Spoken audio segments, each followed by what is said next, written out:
What's up, guys? Welcome back to another episode of the Talkin Football Podcast. This is now episode 13.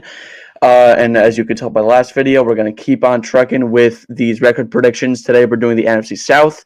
Thank you for all the positive reviews on yesterday's video with my guy Danny. A lot of positive reviews. We'll definitely have him back on the podcast at some point later.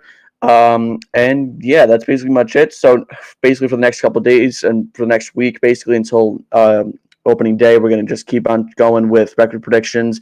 And then we're going to wrap it up with one full record or one full prediction for the season. That'll be like the playoffs and awards and stuff like that. So let me roll the intro and let's get into record predictions for the NFC South.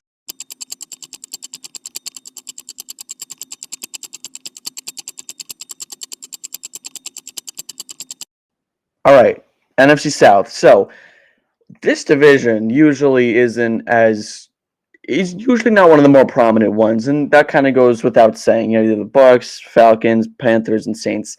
Four of the NFL's very mediocre is really what I'm trying to say here. But that's not really the case with these record predictions.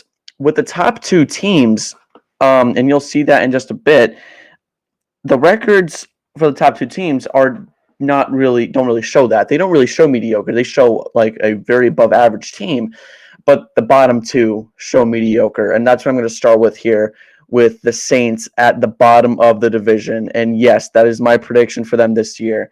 Now, I don't know if I've ever said this on the podcast, or if I didn't, here's the deal. Here's my problem with the Saints. I just don't like them this year. They don't motivate me. The Saints don't motivate me at all. I feel like they're going to be an easy win for almost all teams. They don't. I mean, and look, what does this say about the Saints? I love Olave. I'm an Ohio State guy. I love Olave. I love Lattimore. You know, they have good pieces, and this is kind of like how it works with if you guys watched the NFC East video yesterday, the Washington part of it. That's kind of how I feel about it. Washington has a lot of good pieces, but overall they don't really move me. That's how I feel about the Saints. And the Saints don't really have the best schedule. I mean, there's a couple of games here and there that they probably could win. And I have them having the number one overall pick. I just don't see a world where this team wins more than 2 games. And that's basically how I feel about that. Now, here's the thing. I like Derek Carr. And I know a lot of people are going to be like, "You like Derek Carr?" I've always liked Derek Carr. I think he's a very good quarterback. It's not him. Okay, he's not the problem here. If he was still with the Raiders, we would not be having this conversation about, "Oh, Derek Carr's a good quarterback. Derek Carr's a bad quarterback." I'm a big Derek Carr guy.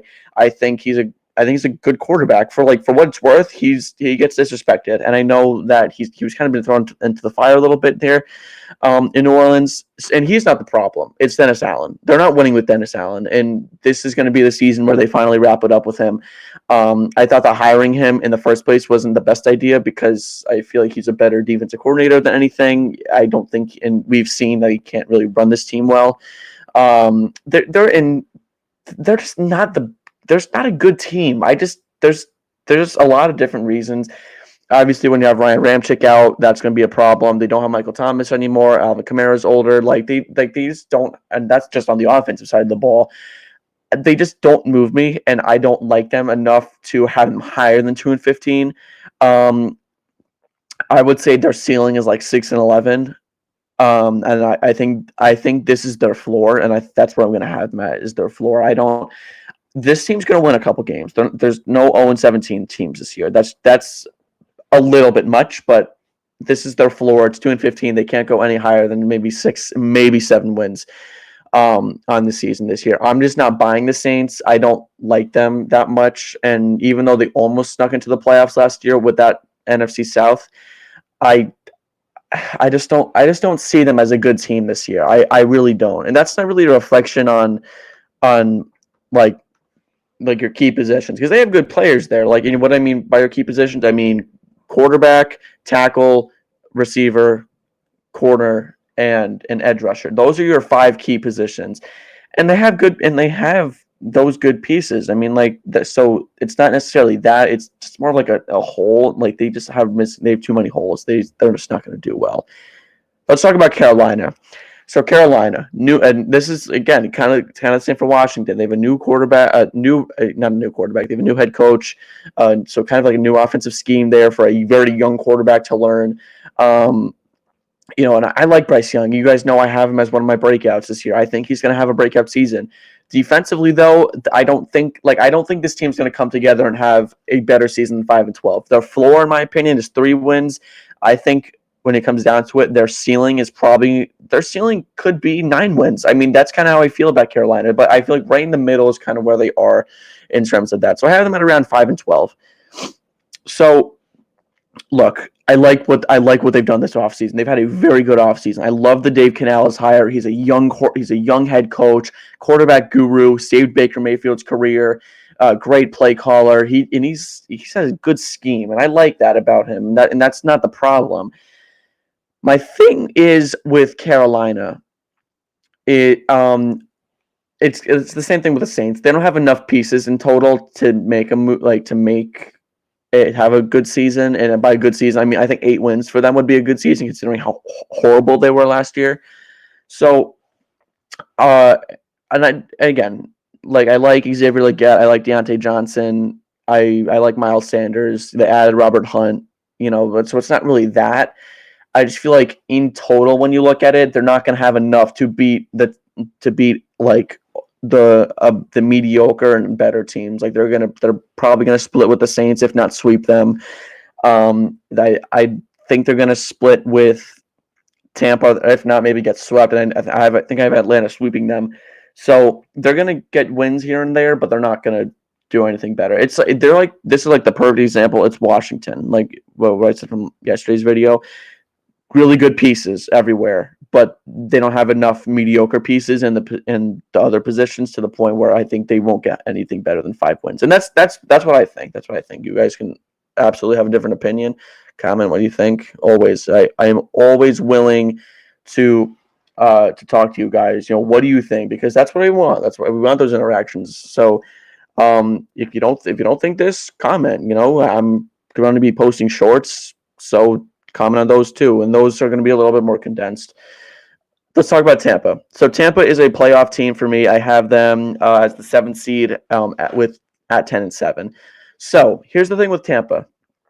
They lost Dave Canales, as we just mentioned, but I don't think that's going to stop them that much. I'm a big Baker guy, honestly, and there's just something about the mediocre quarterback that I just like. I just think he brings good vibes, a lot of energy, and I think that's going to continue this season.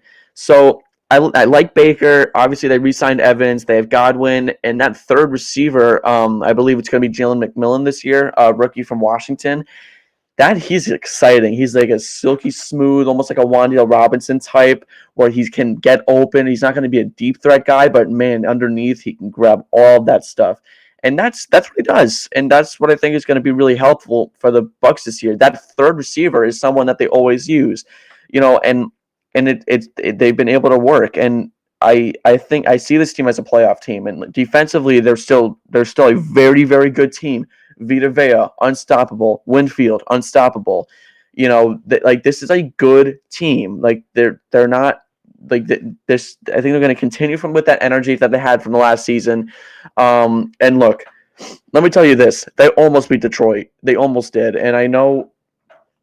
In that last play, what was it? It was a tipped pick. I'm pretty sure, wasn't it? And that shouldn't be demoralizing. That just brings them more energy. Look, they're a good team. This is a good Tampa team. They're not going to get pushed away easily like how they normally do. This is a good Tampa team, and they're not a pushover, and that's kind of why I have them at around 10-7 this year. Now, with I have them facing Detroit right now, so I don't know. And so theoretically, with these predictions, it would be a rematch. And I'll talk about that when I do my NFC North video, whether that's tomorrow or 2 days from today. But nonetheless, this Tampa team's good. And this is the difference between Tampa and Carolina and New Orleans. Tampa has those mediocre pieces at those other positions, and look, let's genuinely talk about this. They have good pieces at each of the core spots. especially offensively. You have Wirfs at tackle. You have Evans and Godwin at receiver. I like Baker enough to the point where I think that he would be a good option there.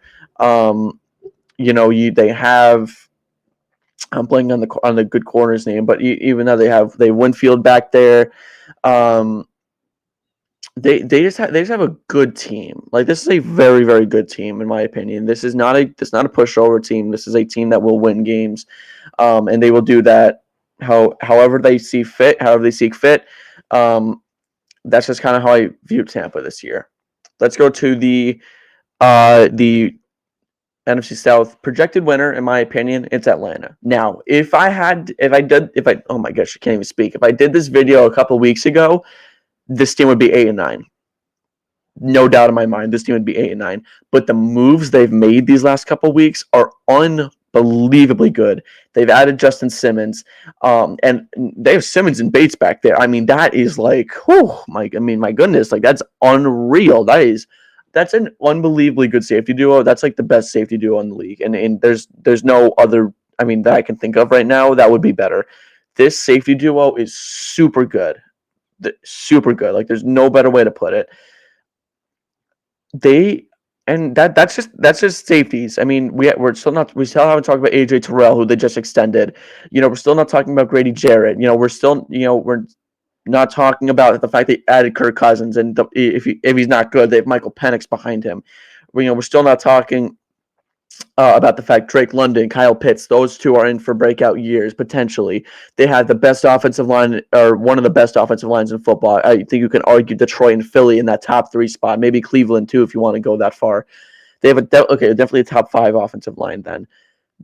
And not to mention Bijan. I mean, like, the list just goes on and on and on. This is Atlanta's year to finally get over the hump that they have not been able to get over really since the end of Matt Ryan's prime.